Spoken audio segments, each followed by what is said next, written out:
Le 2 mai prochain, France 2 diffusera un nouveau numéro de l'émission Rendez-vous en Terre Inconnue, dans lequel l'humoriste Jarry embarquera pour un voyage au Groenland, à 1300 km du pôle Nord, en compagnie de l'animateur globe-trotter Raphaël de Casabianca. Une aventure qui s'est révélée riche en émotions et en bouleversements pour le comédien de 45 ans, qui est notamment allé à la rencontre du peuple infui. Une étape que le père de famille anticipait et qui a été pour lui une source de stress dès son arrivée à l'aéroport.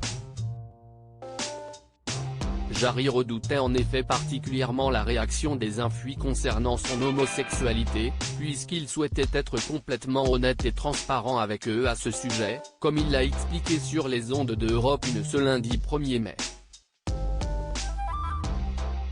Quand j'ai accepté de faire Rendez-vous en Terre Inconnue, c'était pour moi une parenthèse que je voulais sincère, j'avais vraiment envie d'être moi-même et de ne pas partir en tant qu'humoriste, mais partir en tant que personne, a-t-il d'abord précisé avant de poursuivre. Pour avoir vu l'émission, je sais qu'il pose des questions comme est-ce que tu as une femme, des enfants.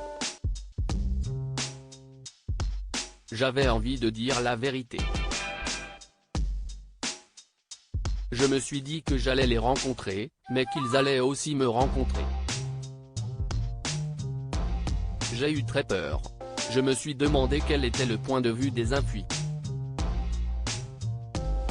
Un moment bouleversant. Il lui a fallu un peu de cran pour se livrer face aux infuis et leur expliquer qu'il était en couple avec un homme et qu'ils élevaient 2 enfants ensemble. Jarry n'a pas regretté d'avoir joué la carte de l'honnêteté. Toujours au micro de Europe 1, l'humoriste a confié qu'après un silence de 3 minutes, l'un de ses hôtes s'était levé pour le prendre dans ses bras. Un moment forcément intense et incroyablement fort, qui a bouleversé l'acolyte de Jennifer, qui aurait aimé que les gens réagissent de cette façon en France à l'époque où il a fait son coming out. J'aurais aimé qu'ils se lèvent et me prennent dans leurs bras. Mais certains se sont levés pour partir, a-t-il regretté avec amertume. Article écrit en collaboration avec 6 médias Crédit Photo, Coadic Guirec.